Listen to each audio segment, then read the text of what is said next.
খেতে এত যে সুস্বাদু হয়েছিল কি বলবো বন্ধুরা, দারুণ স্বাদ হয়েছিল।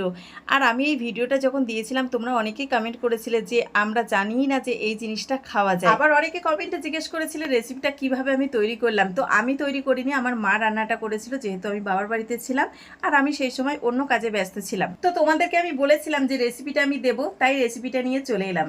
তবে এই যে পাতাগুলো দেখছো তুলছি, এগুলো কিন্তু আমার বাবার বাড়ির গাছের। যেদিন আমি বাড়ি ফিরছি সেদিন সকালবেলা খুব বৃষ্টি পড়ছিল। তো বৃষ্টি পড়ছে তো কি হয়েছে, বৃষ্টি থামতেই আমি কিন্তু পাতাগুলো তোলা শুরু করে দিয়েছি। আশেপাশে যত গাছ ছিল সব পাতাগুলো আমি তুলে নিয়ে বাড়ি পৌঁছে গেছি। পরদিন সকালেই কিন্তু পাতা বাছতে শুরু করে দিয়েছি। দেখো শিরগুলো বাদ দিয়ে কিন্তু আমি বাছা শুরু করে দিয়েছি। দেখো খেতে যতই সুস্বাদু হোক না কেন, এতে কিন্তু খাটনি আছে। শিরগুলো বাদ দিয়ে দেবে, শিরগুলো যদি নাও তাহলে কিন্তু গলা চুলকাবে, আগেই বলে দিলাম। তারপরে আমি কেটে ধুয়ে বেছে নিয়েছি, কিন্তু এদিকে রসুন ভিজিয়ে রেখেছিলাম তাড়াতাড়ি করে ছাড়ানোর জন্য। দেখো ছাড়িয়েও ফেলেছি। আর কড়াইতে সামান্য একটু তেল দিয়ে, প্রথমে আমি খুব বেশি একটা তেল দিই, কয়েক কোয়া রসুন ও একটু বেশি করে কাঁচা লঙ্কা দিয়ে পুরো জলটা কিন্তু শুকিয়ে নিয়েছি। দেখো পাতাগুলো পুরো সিদ্ধ হয়ে গেছে। এবার আমি মিক্সিতে বেটে নেব। পুরো বাটা হয়ে রেডি হয়ে গেলে তারপরে কিন্তু কড়াইতে তেল দেবো। এইবার একটু বেশি তেল লাগবে। তারপরে দেখো কালো জিরে দিয়ে দিলাম। এটাই কিন্তু মেন ভূমিকা, এটাই দারুণ সুন্দর একটি ফ্লেভার আসে। তো দেখো এবার পাতাগুলো দিয়ে দিয়েছি। কতটা তেল দিয়েছি দেখতে পাচ্ছ।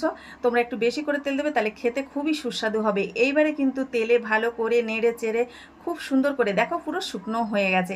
আর তেলটার পরিমাণ কিন্তু আমি একটু বেশি দিয়ে ফেলেছিলাম, পুরো তেলে জবজব করছে। অন্য দিনের তুলনায় আজকের মানকচু পাতা বাটাটা কিন্তু দারুণ সুস্বাদু হয়েছিল। এত সুন্দর স্বাদ আমি কিন্তু আগে কখনো পাইনি। তো এই রেসিপিটা তোমরা বাড়িতে ট্রাই করে দেখো, আশা করি তোমাদের ভালো লাগবে। তো আমার এই ব্লগ ভিডিওটা তোমাদের কেমন লাগলো কমেন্টে জানিও সবাই।